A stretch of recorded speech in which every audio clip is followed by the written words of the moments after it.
Welcome to the Rim Break Rodeo. We hope this video helps. In this video, I will show how to make tuna quiche. Preheat oven to 375 degrees F and prepare a 9-inch pan, then whisk 4 eggs with 1 cup milk and seasoning. Fold in 2 cans of tuna, 1 cup grated cheese, and optional herbs for brightness. Pour into the crust, bake until set and golden, and let rest for 10 minutes before slicing. This method keeps the quiche moist and easy for weeknight meals.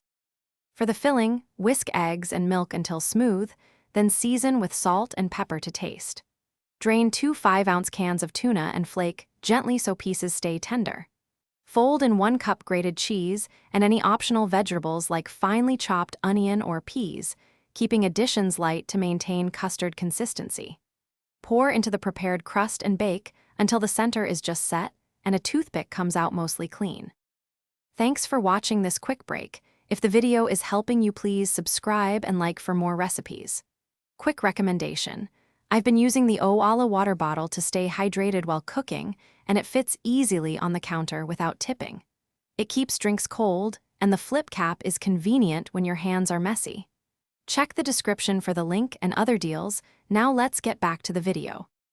Bake the quiche at 375 degrees F for about 30-40 minutes, checking for a slight jiggle in the center that sets as it cools. Let it rest for 10 minutes to firm and make clean slices, then garnish with fresh herbs if desired. Serve warm or at room temperature alongside a crisp salad or steamed vegetables for balance. Leftovers keep well for 3 days in the fridge and reheat gently in a low oven. Thanks for watching. Consider subscribing if we helped you.